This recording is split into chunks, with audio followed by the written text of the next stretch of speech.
Hello and welcome back. This is episode 4 with UBBB. Today I'll be opening this collector booster box. I was watching Robert Redbeard's channel when he was talking about how he had heard that the collector booster box packs have a worse pull rate than the Omega packs.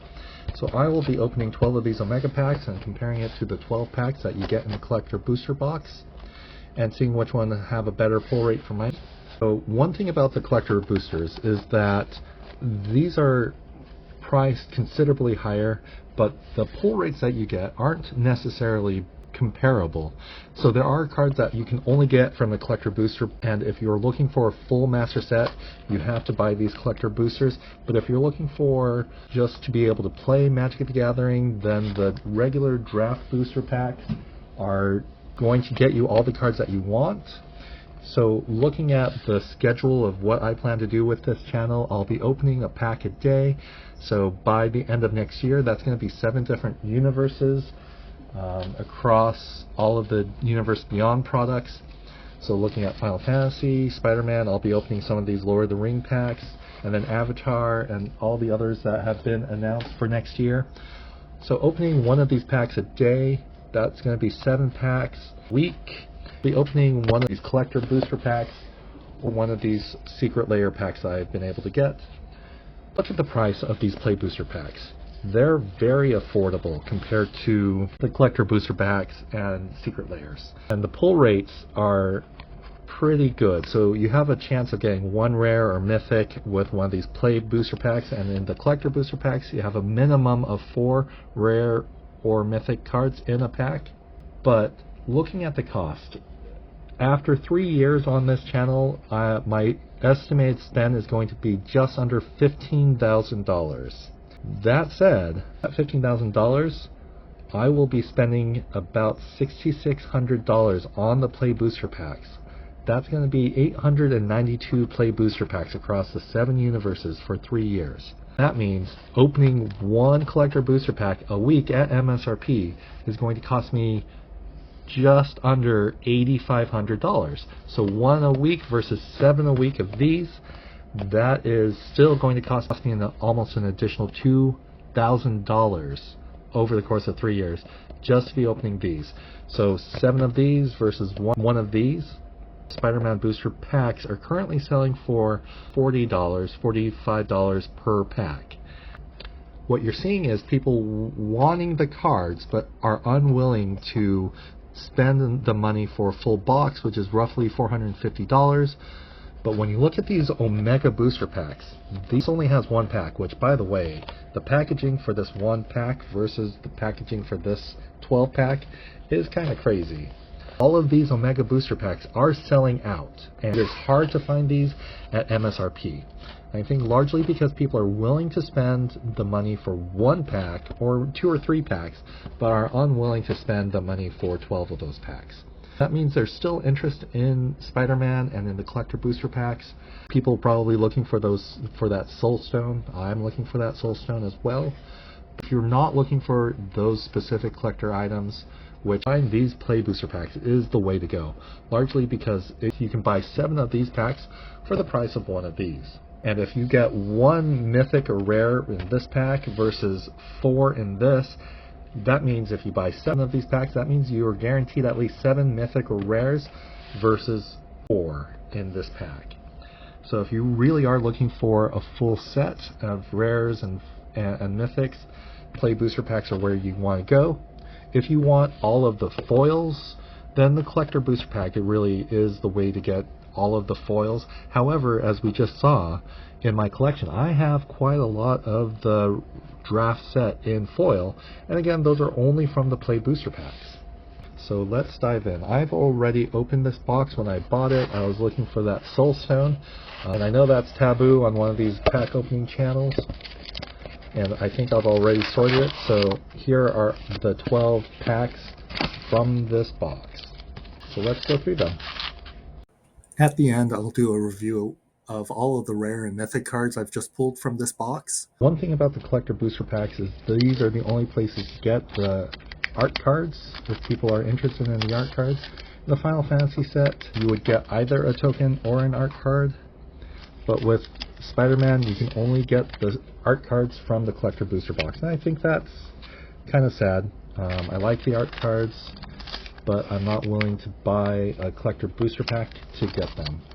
And I apologize again, I already looked through all of them, but I'm showing you guys what cards they are so that we can compare them to these Omega packs over here. And I already pre-sorted them, so that's why they're going to be in their numerical order. In the previous episode, I did talk about the size of the Spider-Man set.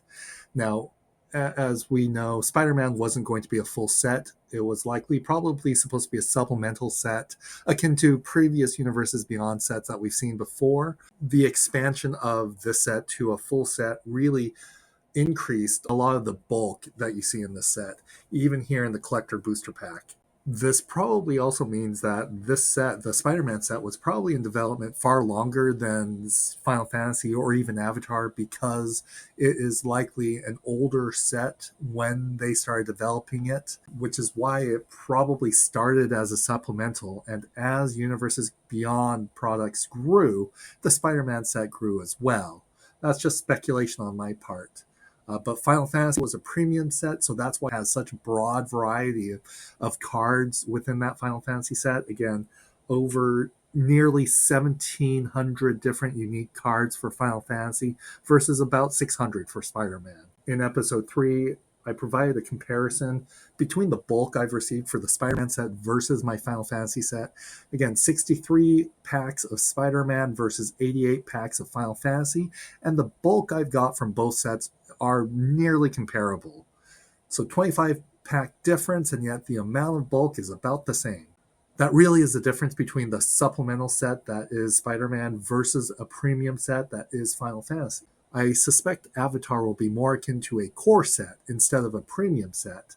And I expect that to be the case for many of the Universes Beyond products for next year, where we'll probably see 10 to 1,200 unique cards for those sets instead of the 16 to 1,800 cards that we see for Final Fantasy.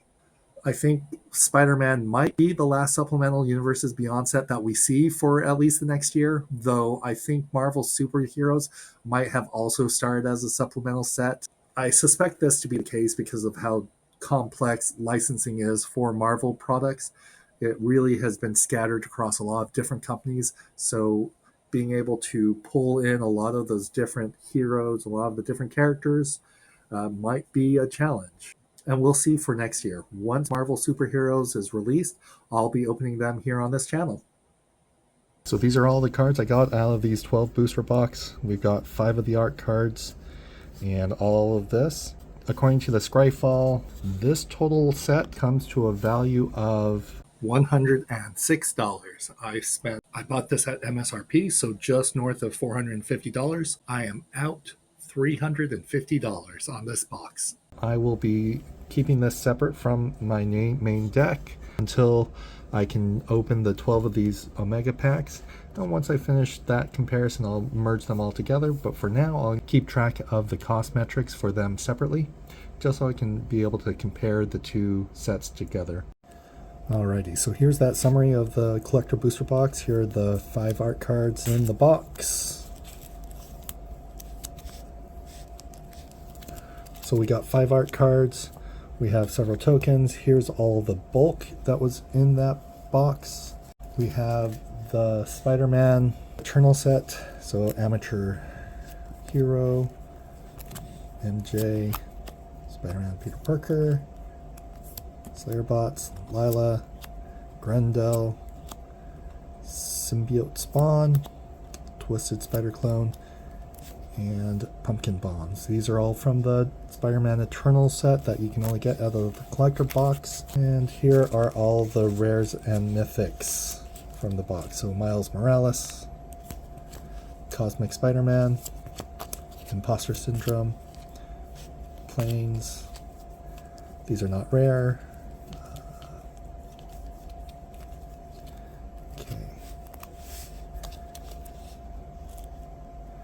The extended art cards, Peter Parker in foil, and then the Peter Parker back, not in foil.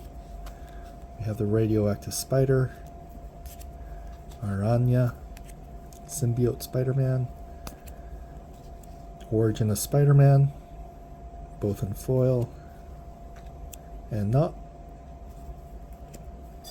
The Death of Gwen Stacy, Maximum Carnage in that comic book panel, Dr. Octopus, Spider-Woman, The Spot with Great Power, Lady Octopus, J. Jonah Jameson, Spider-Verse in foil, and then the Cosmic Spider-Man in foil extended art, Superior Spider-Man extended art, Oscorp Industry, and Urban Retreat. Lastly, we've got the Marvel Universe comic book art, Path to Exile, Reprieve, Counterspell in foil, Mystic Confluence, Infernal Grasp, Relentless Assault, Savage Beating, Unexpected Windfall, Arachnogenesis, Heroic Intervention, Iron Spider, and Iron Spider in foil. So I'll be taking these 12 packs from the Collector Booster Box and comparing it to 12 packs from the Omega Booster Box. I'll be opening one of these packs every Friday until I get to 12, and then once I have those, I will be comparing these 12 boxes to what we just saw here pulled from the 12 of those Collector Booster Box. Thanks for joining, and see you next time.